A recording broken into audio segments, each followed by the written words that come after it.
Hello, lovelies! Sweater weather is finally upon us, which also means it's time for soup season. And today I've got 3 delicious soup recipes for you, all of which contain just 5 ingredients and comes together in under 30 minutes. So these are perfect for weeknight cooking. First on today's menu is an absolute classic.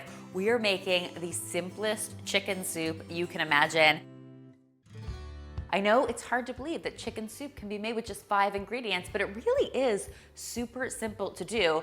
I'm starting, as I often do, with my handy Dutch oven on the stove. If you don't have a Dutch oven, go ahead and use a soup pot instead. But come soup season, I do always recommend investing in a Dutch oven. I'll link a few in the description box below if you want to take a look for one. We're gonna start with a little oil in the bottom of our pot. If you've watched some of my other 5 ingredient videos before, you know that oil, salt, and pepper don't count as ingredients in my world. Once the oil is nice and heated up over medium-high heat, I am going to add the trifecta of flavor perfection when it comes to chicken soup: some onion, some celery, and some carrots. Now, little word to the wise, the thinner you chop your celery and your carrots, the faster your soup is gonna cook. So I highly recommend going for a nice fine chop on those, and then you'll have soup on the table in less than 20 minutes. What's not to love about that? I'm gonna let these veggies cook up, stirring them often until they start to soften, and then it's time to add my final 2 ingredients, which are just some cooked shredded chicken. I used a rotisserie chicken from the supermarket, but any leftover chicken will do, and some chicken broth.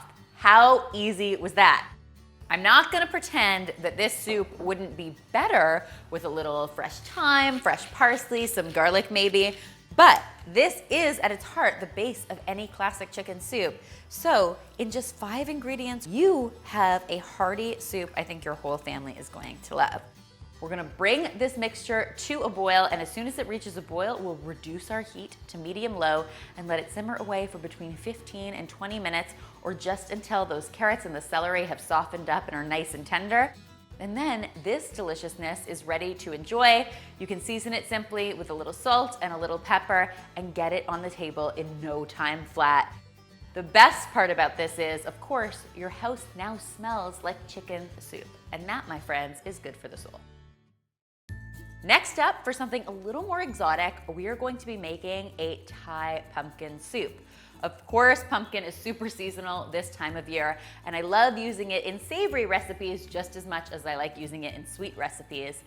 For this recipe, I am using pumpkin puree. You can usually find this canned in the baking aisle at your supermarket. There's usually 2 different kinds though, so pay close attention. One is pumpkin pie filling. That comes already sweetened and spiced for pumpkin pie. The other is pure pumpkin, and that's what we want to use in this soup. Once your pumpkin is in the pot, you can go ahead and add your Thai red curry paste, which I absolutely love because it's already got a ton of amazing flavors combined in one single ingredient. So you've got lots of garlic, lots of ginger, lots of chili flavor, tons of deliciousness. A little of this stuff goes a long way. It's super flavorful.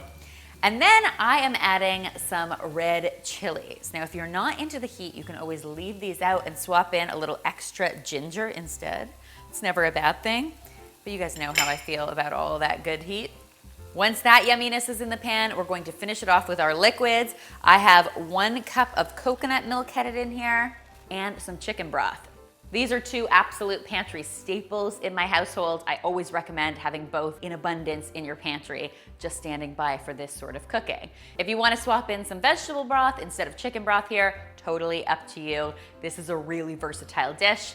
We're basically going to give all of this a good stir and bring it to a boil over medium-high heat. While we're bringing this mixture to a simmer, we'll just get it hit with a little salt and pepper. And then once we've got that seasoned up, we'll reduce our heat to medium-low and let this simmer for maybe 10 minutes or so. We're really just giving this soup a chance for the flavors to come together. And it's as simple as that. You can serve it immediately with some fresh cilantro for garnish. What is not to like about this dish, guys? Super! Stupendous. Supreme weeknight cooking. Am I using too many superlatives?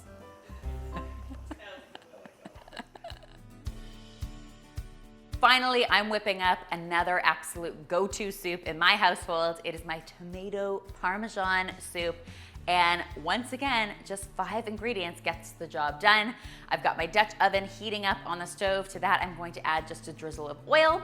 Once my oil is nice and hot, I'm going to pop some onions into my pan and let those cook up for 3 to 4 minutes or until they're nice and soft. Then I'm gonna get some garlic into the pot. Now, I am using 2 cloves of garlic here. 3, 4 cloves of garlic will definitely work. If you're a big garlic fan, you can really go for it in this recipe. Since we have limited ingredients, it's important that we get the most out of each and every one of them. Once that garlic is nice and fragrant, we'll go ahead and add our tomatoes to the pot. I like San Marzano tomatoes. I think they are the best for cooking, so if you can find those, go ahead and use them. We're going to get our tomatoes into the pot, and any of that additional sauce should also get in. You don't want to leave any behind. And then once our tomatoes are in the pot, we can add our chicken broth. Once it's reached a boil, we'll reduce our heat once again to medium-low and let it simmer for between 15 and 20 minutes.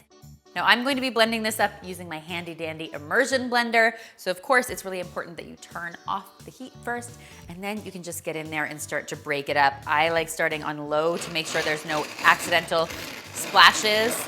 No one needs an accident in the kitchen, especially on a busy weeknight.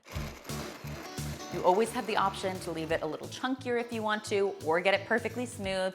Definitely your call. For the finishing touches and a whole lot of extra flavor, I am stirring in a heaping helping of freshly grated Parmesan cheese, and then I'll season it up with a little salt and pepper. And this beauty is ready for serving.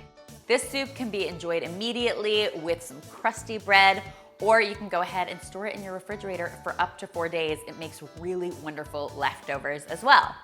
I hope you guys will give all 3 of these awesome soup ideas a try, and if you do, be sure to tweet me, Instagram me, or Facebook me a photo, because I always love seeing your kitchen creations. I'm super excited to share the fact that our new website is finally up and online. This has been a 1.5 years in the making. I'm so excited to share it with you guys. It's got all of these recipes, plus a ton of classic domestic geek recipes, so be sure to take a look. I've linked it in the description box below.